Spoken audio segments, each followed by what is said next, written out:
The following podcast is a Live the Dream Media production.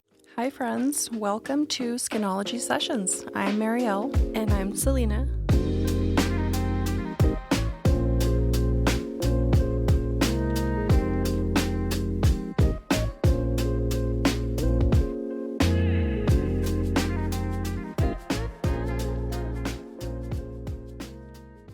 We have a superstar here. She's a licensed cosmetologist, 5 times Lash certified, and an educator at the Aveda Institute. Welcome, Camila Ochoa. Thank you. I'm excited. Thanks for how do you feel about doing the podcast? Of course. Are you nervous? Are you feeling comfortable? I'm feeling okay. Okay. I know you've done a podcast before. Yeah. Just one. Tell us how you ended up at Skinology. So it's a funny story because my friend, who's my personal trainer also, kept talking to me about Marielle. She's like, you gotta get a facial with her. She does such good facials. And just one day out of nowhere, she's like, you need to go meet her. They have a space open. You need to go right now. And somehow we connected on Instagram. I followed you on Instagram. And I ended up meeting with you. So it just kind of happened fast, I think. From what I can remember, it's all kind of a blur now, but I feel like I came to meet you, and then like a couple weeks later, I was working there. Yeah, you came in, and she's like, I'm not an esthetician. I'm a licensed cosmetologist. And I said to you, I know I've already verified your license. And she was like, whoa, okay. Like, you're on top of it over here. Yeah. So what about your childhood? Tell us about how you grew up and just kind of flowed into this business. Oh, yeah. It was, I think, a long time coming, me ending up in the industry. I think from childhood, I was very into makeup and things like that, but I never thought I was going to end up with it as a job because I come from a very scholarly family, very scholarly dad.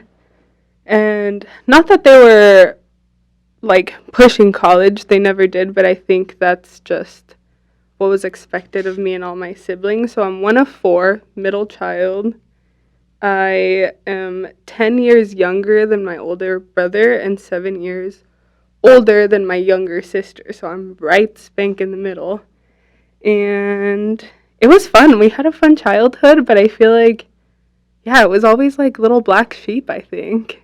I was little and odd man out. Your parents have really professional careers, right? Yeah.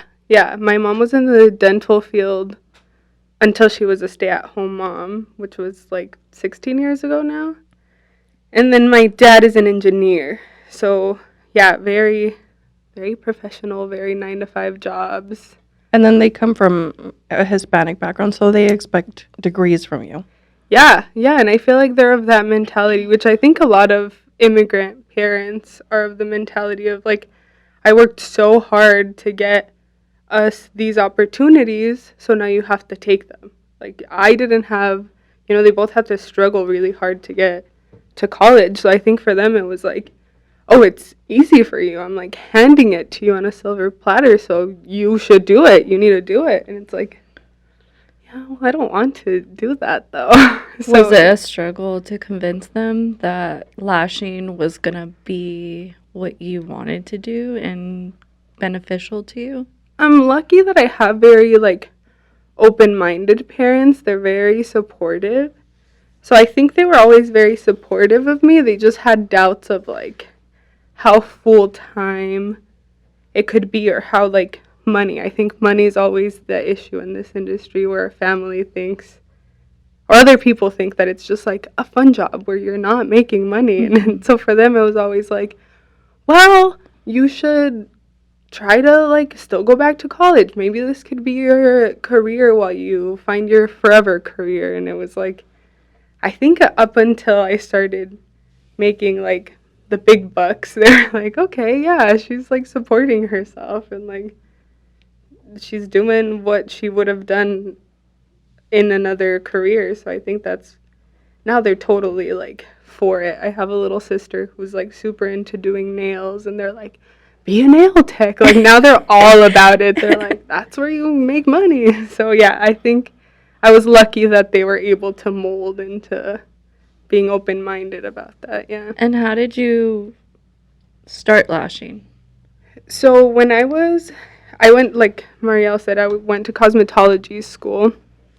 So I was doing hair the entirety of my program, and I got a job as an intern at a salon. And it was a small salon. It was the owner and 2 other hairstylists. And they wanted somebody to be an esthetician in this literal closet that they had in the back.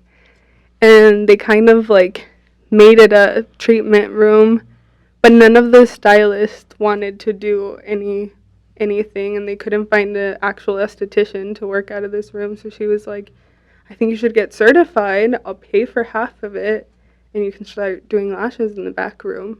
And that's kind of how it started.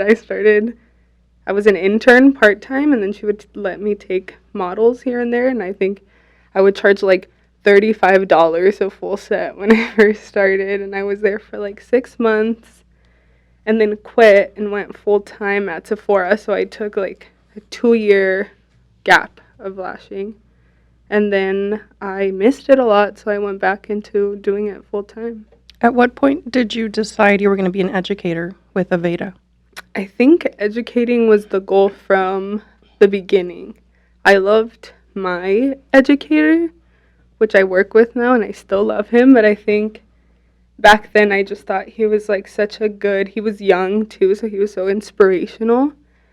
And I think I always liked the idea of it. When I worked at Sephora, I worked in the education department, so I've always liked trainings and things like that. I've always felt like it's the most, not that lashing isn't satisfying, but there's always something satisfying about watching somebody get what you're teaching them and being like, oh, that clicks. Like, I love that. And I think there's a cool connection when you're an instructor. You make cool connections with your students. So I think from the beginning it was a goal. I didn't really start thinking about it seriously until a couple of years ago, because I felt like fully comfortable in my craft at that point, where I was like, okay, I can really, like, I feel educated in what I do, so I can really start to teach it. And was there a course that in your lashing journey really changed the game for you? Well, I think I had a few.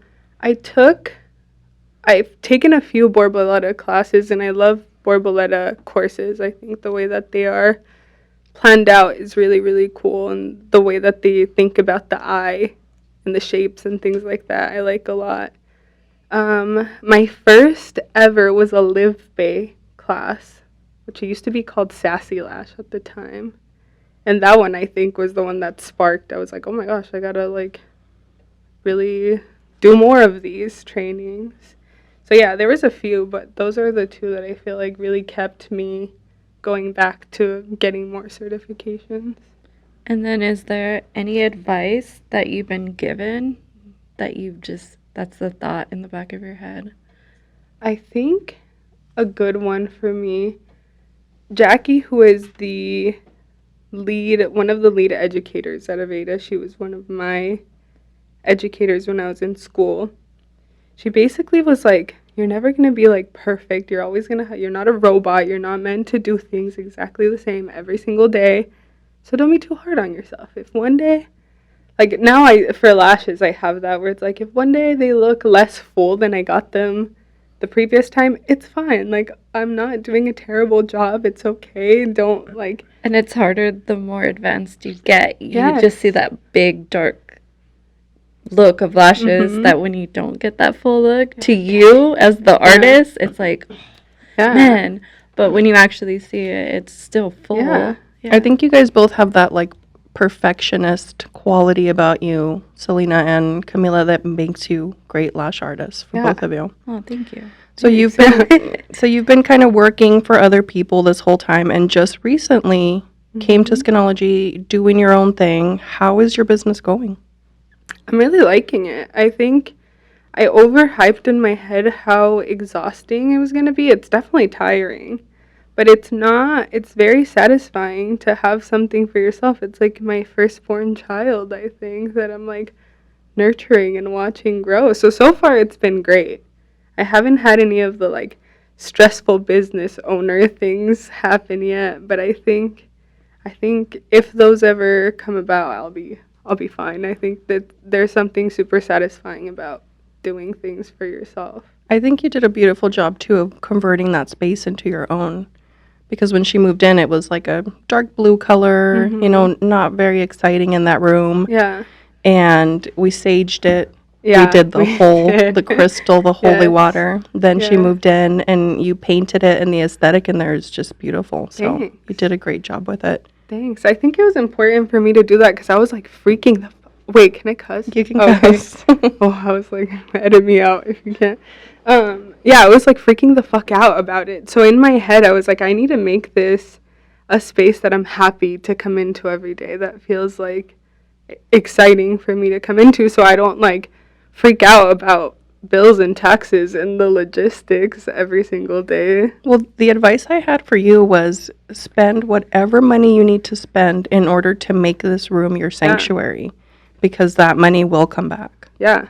Yeah, and I think it was really funny because I had that conversation with you that day, and then I had a conversation with my client, and they both said something along the lines of like, money has to flow, and to make more money, you have to spend a little money. And I was like, all right, well. People are uncomfortable with that, though, because Yeah. you want to, like, hoard it and keep it tight. Oh, yeah. But I believe that, too. I talk about how energy is currency, and, again, Yeah. it has to, like, flow in order to return. You have to invest in yourself. Totally. And a lash room is very important because we spend lots of hours in there. Yeah. And your clients get a feel for your vibe. And if your vibe matches them, then you're a pair. And I think that that's super important to me now, too. I'm trying to build a clientele for what I love to do, the type of lashes that I love and the type of people that I love. Mm-hmm. And I think having a room that really represents who you are makes it so people are drawn, the right type of people are drawn to you, too. So what are your essentials to get you through a long lash day? Oh, man.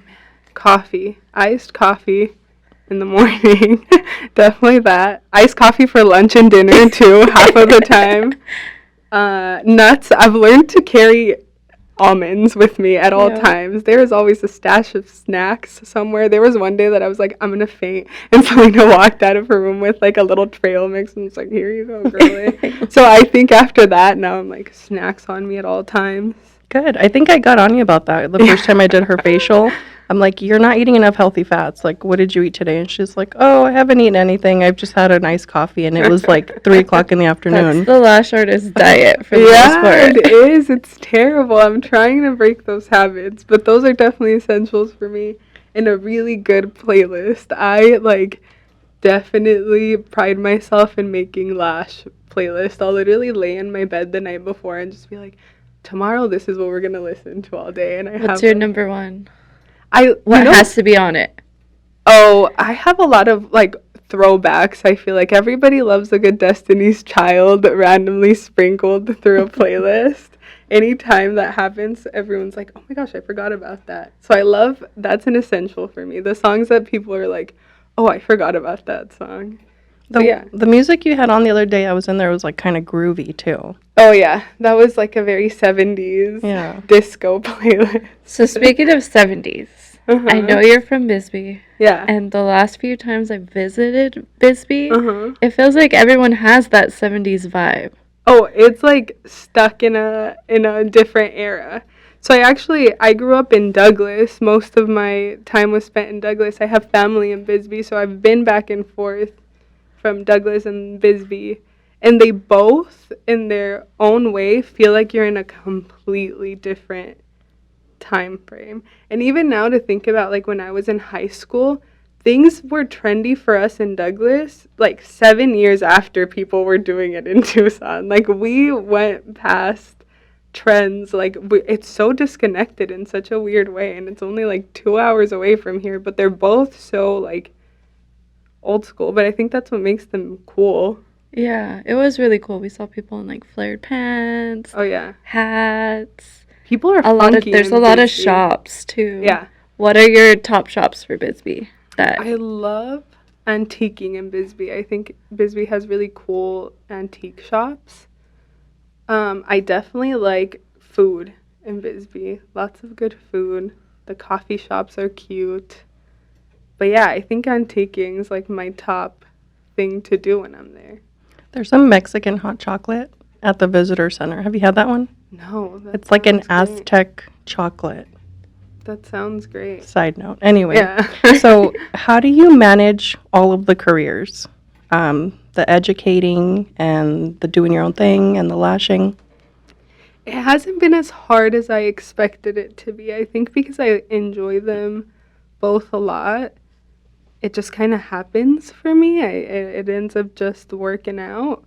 But definitely not a whole lot of free time. I'm working even when I'm not working. But it's fun for me. I think like I said, I'll lay in my bed and make playlists for the next day or like edit pictures. So I think I work all the time, but it doesn't ever feel like I'm working all the time. No, which it feels is like you're nice. hanging out with friends, huh? Yeah, that's exactly what it feels like. Sometimes teaching can feel like a job. I think lashing never feels like a job. Teaching, there's a whole lot of prep involved and having to study for yourself before you can teach it to other people. So teaching can be hard, and I have to find a lot of, like, any free time that I have gets filled with one of the job duties. But I try to take days off. I try to disconnect as much as I can just to be able to balance them both out. How is this different from some of the previous places where you've worked?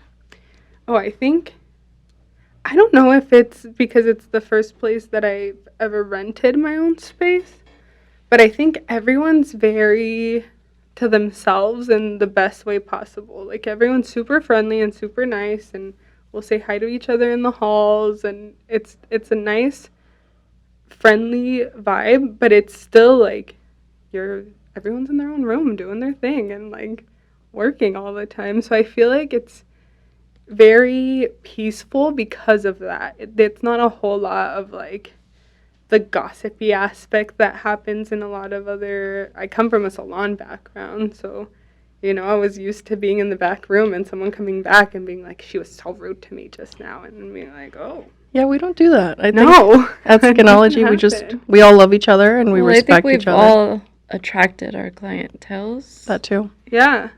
How important do you think it is to feel genuine support in the workplace? I've noticed how much it changes how you work. I think it makes it so you're, like, if you feel like the place that you're working is supportive of you, you're less scared to do other things. Because you're like, I know they wouldn't guide me in the wrong direction or whatever. Like, I feel like it just makes you more confident in your craft when you have a bunch of, like, people cheering you on. Totally. What advice would you give to other beauty professionals that are branching out on their own? I would say be patient with yourself. Don't expect everything to kind of happen all at once. It takes time, it takes a lot of effort, and it's a lot of ebbs and flows. It's not a linear thing, I think. I think it's you have good easy times and then there's hard times, and you have to learn to navigate that as a small business owner. Have you had any struggles transitioning to 2 jobs now? And then how did you deal with it? Yeah, I think that's one of the bigger reasons to why I wanted to branch out on my own. I wanted to give myself the opportunity to take days off if I needed them. So I think that's been, not that I take a whole lot of days off as it is, but I think it's nice if I feel like, you know what, I'm tired, I've been working a ton, I'm just going to take next to Saturday off. I'm just going to block myself off now. I think that freedom has been really nice to have, and I think that's helped me balance having the 2 jobs. Because a lot of the time, like at the beginning of the year, there was weeks that I was working 3 weeks straight, no days off. And that got real old real fast. And so I think to be able to sustain them, I've had to learn how to like maintain balance, or learn to be like, I'm going to leave early today and it's fine. There's nothing wrong with that. It doesn't make me like a bad, and it's hard for me because I'm doing my own thing here, but I still have a boss to report to on my other job. So the balance has been weird because I'm having to figure out how it works at each place too. I But think when I'm you getting first there. moved in, she was still working like 8 a.m. to 7 p.m. or something. And I'm like, what are you Yeah. still doing here? Yeah. She's like, I don't know. This is just my calendar. And you and I sat down and we kind of did some numbers. And I was like, look, you don't need to be here this much. Yeah. And you're You're like, like, wow, go home. go home. And she's like, Yeah. oh, wow, I didn't realize. But I'm used to not only working for commission, which you have to work double to make the same amount, or like I never made as much as I'm making now, but I was used to having to work so much more because I was only taking a small percentage of what I was doing. And then I was also used to like the typical, well, if you want to make more money, you got to get more clients mentality. And I think I just got to the point where I was working all the time. So then when I started, it was fine and I was able to sustain that because I had 3 days off. So before I started teaching, I worked Wednesday through Saturday. And I worked like 12-hour days sometimes, but then I had 3 days off. So I was like, okay, I'm like, So then you came to Skinology and I'm telling you the exact opposite. yeah, you're Like, you don't need to be here every single day. yeah. You don't need to work this many hours. Yeah, so I'm having to rewire my brain to be like, I don't have to work all So that time. with that said, what do you do to take care of yourself? I like to travel a lot. This year has been lackluster in the travel department for me because I was like, this is my business year. I'm going to work all the time and get myself situated, and then next year I can go back into travel mode. But I try to do at least like one big trip somewhere not in the US and then one small trip somewhere in the US every year. That's a big one for me. I like to have just lazy days on my couch with my cat. That's a big one for me. And going back home, visiting my parents is always nice. I like to not cook for myself for a weekend. That's always nice too. There's something about going home, I'm sure. Yeah, it's cozy. Like, fills your soul. Yeah, totally. So what about your self-care routine? I know you just started doing facials. Yeah. What other things do you do for wellness? I try to, well, working out is a big wellness thing for me. I don't do it as often as I used to, but I try to do it at least twice a week. I do pole classes twice a week. What? Yeah, you didn't Like know that pole about me? fitness classes? Yeah. No, I didn't know this about you. Yeah. But we all need to come with you to Oh that, I yeah, think. that would be so much fun. Yeah, I've been doing pole for like a year now, twice a week, sometimes 3 times a week if I'm feeling energetic. Wow. I did it yesterday. I'm very sore right now. How do you do that with lashing? I think it helps. Does it? I just have like the strongest hands ever now. Like my Okay. grip is killer, I think, because I'm like constantly holding on to something. Okay. That's Yeah, amazing. so I don't Sometimes think- people say things in the show that I'm like taken aback by, and this is one of those things. That's amazing. Yeah, I don't look like I would do anything that requires any sort of No, like just like social. no, just like pole fitness is like kind of wild, I think. I don't know. But talk to us about your weight loss journey, because I know you've lost like 35 pounds or something in the past year. Yeah, I think so. About so. I think it didn't start as like a whole weight loss thing. It started during COVID. I was just losing my mind because I'm used to like being on the go at all times. And so during like the peak of quarantine when everything was shut down, I went back home to my parents. And my mom was super on a health journey because they had just told her she was pre-diabetic. Or maybe diabetic at that point already. Yeah, she was diabetic at that point. And so she really wanted to start taking care of herself so she didn't have to get to the point of needing insulin. So she was going on walks every day and eating super healthy and doing all the things. So I kind of just jumped on it with her, and I stopped drinking soda. I was a big soda drinker, like Coke every single meal. And it was so funny because when I stopped drinking soda, I would get like headaches all the time. And my dad was like, we got to take you to detox, I think. Like, I don't think you're going to make it out of this. And so not drinking soda was a hard one for me. But I think that's when I started to notice that I was losing weight. So it happened super unintentionally. And then I think, yeah, one day I like tried on a pair of pants and I was like, oh, these are a little loose. And then that like sparked me to continue to do things. Because I was like, well, if I'm already losing it and it hasn't been that hard, you just have to stop drinking soda and walk around sometimes. Like, that's not bad. So I started going on walks every single day. And then I think I started working out with Veronica like 3 months after that. And that really like spiked it. So I think total from 2020 to now, I've lost like 40 pounds. And I'm pretty plateaued now, but I'm fine with it. That's amazing. You look great. Thanks. And with Veronica, it's mostly strength training. Yeah, we do strength training twice a week. So that's helped a lot. That's helped tone things out. And then pull I started doing last June. Okay. So you go in there and how just did you start that? I really wanted to take a class because I've always kind of been, it's funny because I think I've been to one strip club, so it's not like I'm like a strip club fan, but I think I really became obsessed with the idea because I watched a documentary about like acrobatics and there was pole like dancers there. And then I started looking into classes in Tucson. And yeah, I found this school and just started, literally, I tried to convince my friends for months to go with me. And they're like, no, that's a little weird. Like, no, I'm not going to be able to do anything. I don't have like upper body strength. And I definitely didn't either. But just one day out of nowhere, I was like, fuck it, whatever. I'm just going to go by myself. I'm going to try it out and see if it's embarrassing. I'll never go back. I don't care. And yeah, I signed up for a class and everybody was super nice from the beginning, like from front desk girls out. Like everybody was so nice. And so I felt really comfortable. And then everybody, like after the class, the instructor was like, all right, see you next Monday, right? And I was like, okay, yeah, sure. I'll see you next Monday.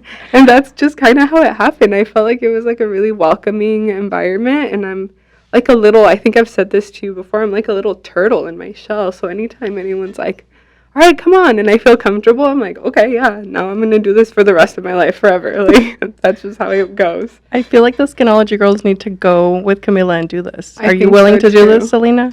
I mean, it's a workout. Okay. It's You know such a what good looks workout. really cool is the acrobatics where they look like thick curtains. Like a ribbon. Oh, yeah. Like the circus. They do that Soleil. there too. That looks really fun. Yeah, And hard. That scares It looks me. hard. Yeah, I would fall off. I don't think I want to do that. Yeah. So can we talk about your dating life? Yeah. Tell me what it's like to date in this day and age as a 20-something-year-old in Tucson. Oh gosh.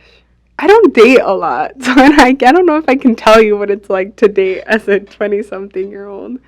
I think in the last year I've gone on like 3 dates total.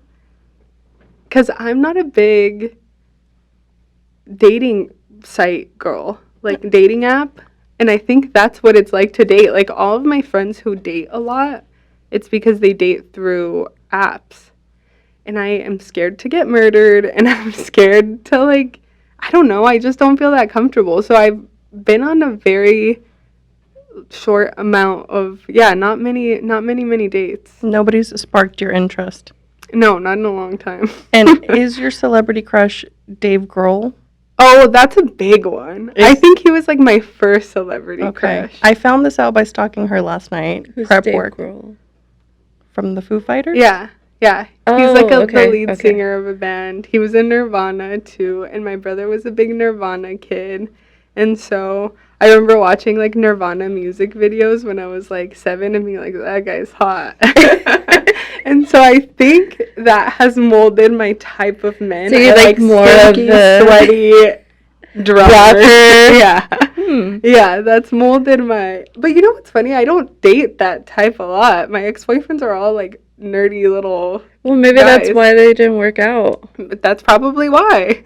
I was going to say, I never considered Dave to be like that kind of attractive until Camila posted about it. And I'm like, oh, I guess. No, I don't know if I see it. I think I'm known in like my friend group and my family as the girl with the questionable type. I always like will call somebody hot, and I recently was at a bar with my friends and the bouncer walked by and I was like, oh my god, he's so hot. And they were like, which one? And I was like, that guy. And they were like, no, if that's the guy, he's not that hot. And so I think that's just, I like weird Acquired things. taste. Okay. Yeah, acquired taste. So, can you describe to us your dream partner? Because now I'm really curious. Yeah, I think I like a creative type. That's a big one for me. Someone who makes something. Like, not in specific. Musicians have been a thing in my past. But bad news. Those are bad news. So try to stay away from music. Oh, wait, you're married to one. I just realized. I have a musician in mind for Camila, actually. Oh. Maybe. We'll That's talk funny. after the show about this. Yes, my husband is a musician, but yeah, he behaves. He's not like any of the stigma surrounded with music. He's a good guy. Yeah, sometimes you find the good one. So I'm on that journey to find I one think of the there's good a ones. few of them. You just have to really look. Yeah, and I think that's the Because a thing lot that I of don't my really look. cousins, they're good guys, and Yeah. they play instruments and rock bands. So Yeah, I think that's my journey right now is finding somebody that is nice that also does those things. But yeah, I think I like guys who are creative. I like someone who's passionate about things. I really like I geek out on so many things. I can talk about making a Lash fan for like 2 hours. So I like when somebody has those little geeky things too about anything that they're into. So I really look for quick connections, I think. Like someone who's easy to connect with for me is my type. Long hair always helps. Tattoos definitely always help. I actually have somebody in mind for Camila. I really do. Oh, that's Yeah, funny. we're gonna have to chat. And you're a little bit rock and roll yourself too. Like you've got tattoos all over. Can you tell us about your tattoos? And is this something that you've used as like a form of therapy?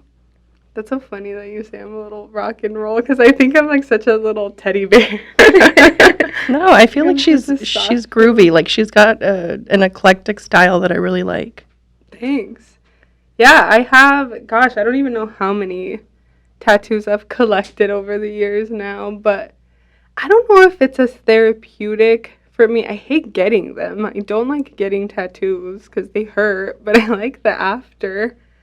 And I think it's been, like, now I just kind of do it when something fun happens that I want to remember, or like I just got the little kitty's name tattooed on me just for fun. Like, I think at this point, I just kind of get them as I think of things. But before, it was something that was, like, I think my first few tattoos were super meaningful, and it was something that, like, was almost therapeutic because I was holding on to a little piece of something. And it's funny, too, because I don't remember where I heard this. It was on a podcast. But they correlated having tattoos to having some sort of body dysmorphia. And I think that it sounds crazy, but it kind of makes sense. I feel like having tattoos have made me feel a lot more comfortable with my body. Like, I really like the way that I look now, and I correlate it to having tattoos. Every time I get a new tattoo, I'm like, oh, my arm looks pretty now. Like, so I do think that it's therapeutic for me in that sense, that it helps me like certain parts of my body a little bit more because To now feel they're comfortable. like decorated. Yeah. That's cool. do you have a favorite tattoo that you have? I think right now is the Franklin tattoo. I think that takes the cake right now. But I like my little dice a lot too. What is the meaning of the dice? It's a song. There's not like a real meaning. It's literally a very inappropriate song. Yeah. So you just became a cat mom. Yeah. Let's talk I about did. Franklin, because this is the tattoo that she just got. It's a heart with Franklin in the middle.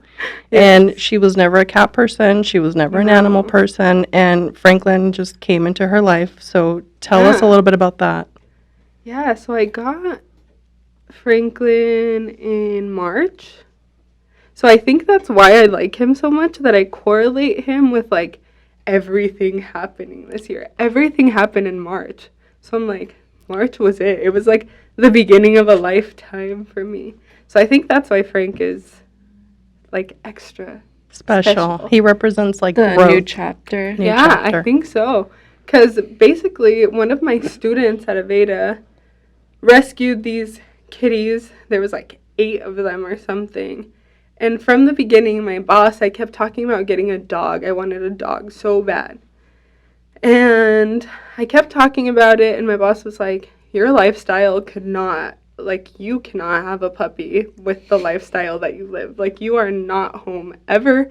Like, the days that you have off, you, like, sleep them off. Like, there is no way you're going to have a dog. But she has cats, so I was like, you're a cat lady, so you're nobody to tell me that I shouldn't have a dog. I think I need a dog. And so when my student got these kitties, she kept being like, she has one black cat, and I'm kind of prolific for wearing all black all the time. So they were like, you need the one all black cat that this cat had.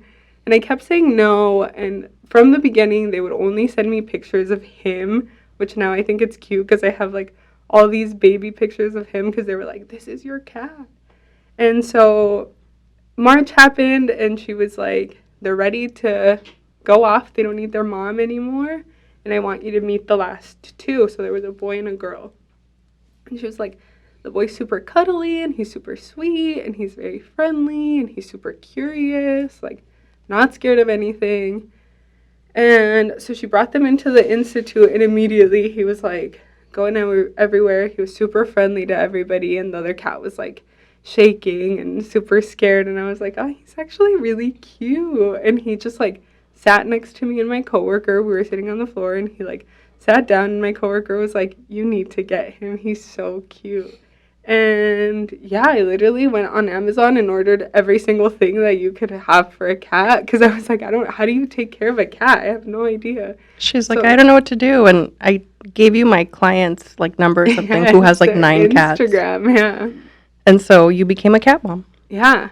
That was a long story. Yeah, I'll talk about Franklin forever. I'm like, he's like, I want to take a turn and talk about the cruise that you went on. Yeah. Because it was post-pandemic. Mm-hmm. Well, mid-pandemic, technically. It was this past December, so Yeah. it was still in a sketchy time. And Right. And people, I think, feel weird about going on a cruise at this time. It was scary, yeah. You were tell us your experience with that and how all of that went down.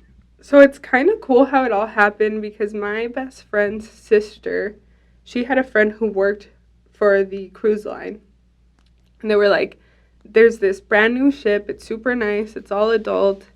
And nobody's going on cruises right now because of the pandemic. So they're trying to get people to basically promote, like, hey, go on this trip. It's so much fun.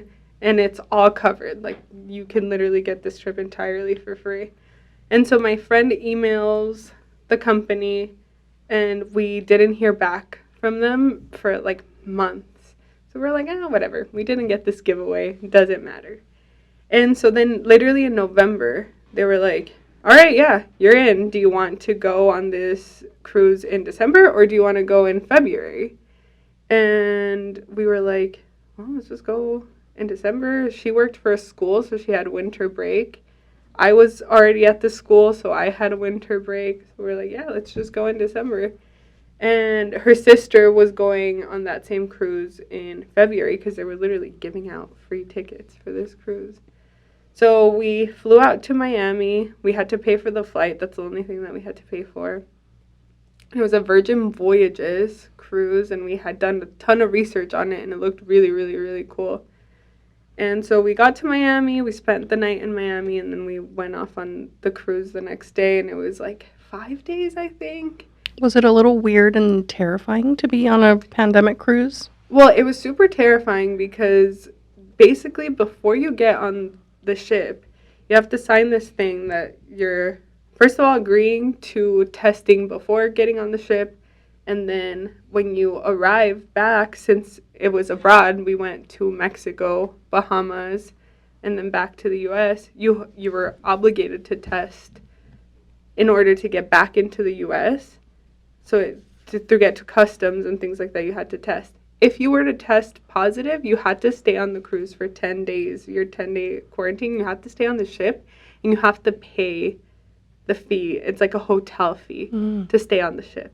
So we were scared because it was like, okay, if we were to test positive, we have to stay inside the ship until we're testing negative, and then we have to pay out of pocket for every single day that we have to quarantine. So that was a pretty nerve-wracking part of it. When we got there, too, of course, my luck, we get our COVID tests, and they lost mine. So everybody was getting the results, like, right away and going into the ship. And me and my friend were waiting for, like, an hour, and I was like, I was probably positive and they're like trying to figure out what to do with me right now. And that's why it's taking so long. So I think from the beginning we were kind of like scared. It made it less scary that there was not a whole lot of people on the cruise because that was literally it, that they couldn't get a lot of people to go. And there was a lot of older people. Like, I think we were the youngest people that I ever saw on that cruise. So everyone was being, like, very cautious. There was clubs at the cruise, and we went one night, and we were the only people there. So I think that helped it be less scary, too, that nobody was really crossing paths at any point. Everyone was trying to stay as far away from each other as possible. And it was a giant ship, and they couldn't have been more than, like, 150 people on this cruise. So that definitely made it a lot less scary for us. But yeah, coming back, we were just nervous that we're going to test positive and have to stay. That sounds ideal. A big cruise ship, 100 people. I would love it. Right? Yeah. To have it like all to yourself. Yeah, that's kind of what it felt like a lot of the time. It And felt for like, a first time cruise, I think that's Yeah. probably the best way to do it. I think so too, because I don't think I would have ever gone on a cruise had it not been free. I never wanted to go on a cruise. It sounds terrifying to me to be out in the sea for a whole day. So I never really wanted to. So the situation was ideal for me because it wasn't overwhelming at all. Like, we were able to just, like, really have fun and really relax. We, like, got a massage one of the days. Like, we were just vegging out entirely the whole time. Would you do it again? For free again. For Yeah. free. Yeah, if it was free again, I would. Now I Could feel like we we- need to do a skinology cruise with, like, all the girls. That'd Get be fun. Tony out I on a think ship. we need a girls' day in general. Yeah. Yeah. So, where do you see the future of your business? Oh, That's a big question. question. But yeah. I think it's important to start thinking about your business as, like, a long-term thing. I'm sure you have.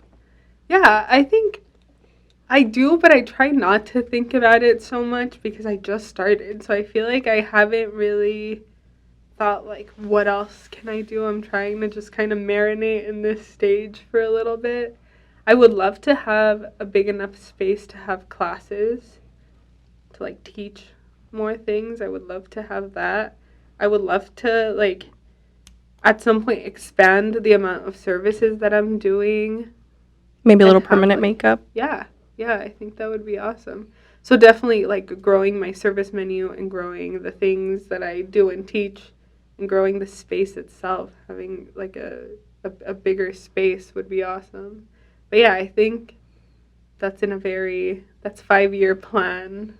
For now, I think business-wise, I'm in a very comfortable place. It's good. And I wanted to ask you, I know mental health is something that's very important to you. Yeah. Would you like to share it with us? Yeah, I think it comes with just working a lot of the time. You can, like, really quickly lose your mind if you don't take care of yourself. So I think in my adult life, I've learned to prioritize. There's this expression, like, you can't fill anybody else's cup if yours is empty. And I think I've become firm believer of, like, I can be the best teacher that I am and the best lash artist that I am when I'm, like, fulfilled and good and feeling good about myself.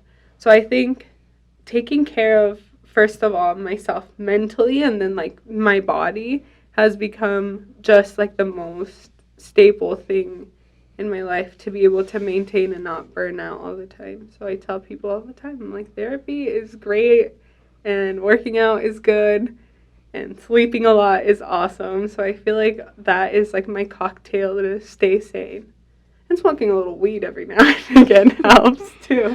That's been a theme with, like, our past 3 podcast guests is Yeah. the cannabis. Oh, that's true. Well, yeah. Sometimes you just, like, it helps. I think the question Camila had for you, Selena, was, like, how do we maintain the work-life balance, right? Yeah. Mhm. Especially, like, with being a mom and being, like, super busy all the It's time. tricky Yeah. because you're not just scheduling yourself, you're scheduling your duties and then one-on-one time with your child.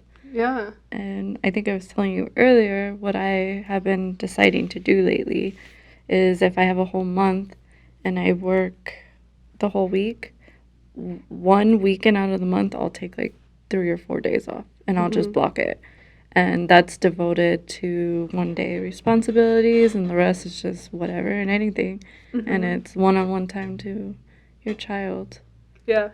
I think it definitely changes when you have kids. Like for me, the second I pick up my son from school, my day is done. It's over. It becomes about him. So I have the morning hours to do as much as I can, because at like 3 or 4 o'clock, that's it. It's over. Yeah, it's a lot of multitasking. Do you think that you would be able to do it not as a business owner? Like, do you think that helps you have kid time, or does that feel like now you have less kid time because you have to take care of your business too? Well, the whole purpose of me becoming my own business was always to have more time with my children. Sorry. And it's nice to not have to ask a boss for a day off, or, hey, my kids are sick, and you're sitting there 30 minutes before your shift and you're really thinking about my children or my job. Like, I have to survive and pay for them, but my kids need me. And it's this like weird thing where you don't always have the answers, and your boss isn't always on your side or thinking of the moral thing that you think of as a mother. Like, my kids need to come first. I think that was a big thing when we moved into the new space. I wanted a break room so that the kids could hang out, Sophia and Kingston, and just have somewhere to like sit and, watch movies or be on their tablets or whatever. But the kids are the primary reason we have a break room in our new space. So yeah, we just kind of make it work. Yeah, it's really nice. Yeah, I think it's really awesome, because I can't imagine having to like balance everything plus motherhood, and I think you guys both do a really good job at it, so it's cool. Thank you. We try. Welcome. Did you have any more questions for us? I don't think so. I think it was, how do you do it? Oh, that was my main question. How do you do it? I think it feels like we've known Camila for a long time, even though she's the newest member of Team Skinology, and she's only been here for 4 months, but it really does feel like we've known you forever. Oh, same. Yeah. Yeah. So, where can everybody find you?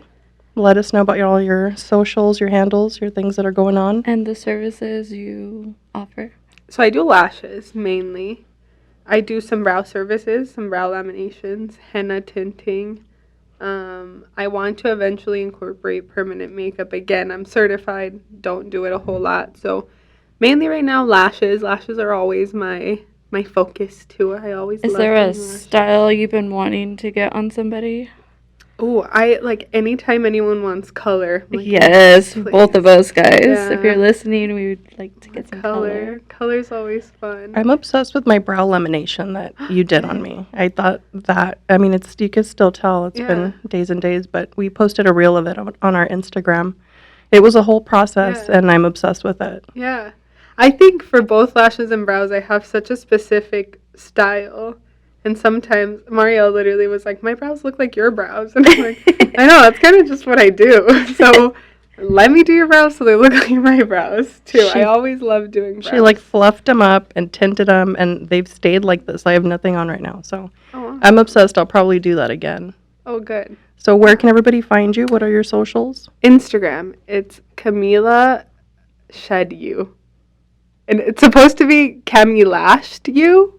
But that's never how I think about it in my brain. So it's my first name, Camila, and then Shed, and then You.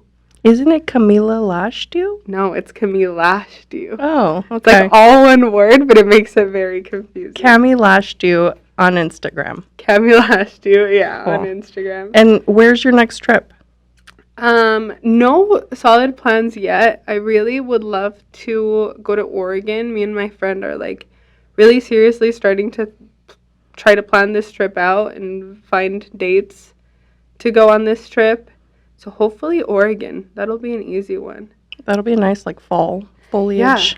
Yeah, that's kind of the goal. And definitely I want to plan a Mexico trip. I would love to go to Mexico with my dad. We determined that my dad's my best friend earlier. So yeah, Mexico City with my dad is in the books soon too. That sounds like fun. Yeah. Cool. Well, thank you for being on. Thanks. We appreciate it. And then we also wanted to take a moment. We have been asked on how you, the listener, can support us.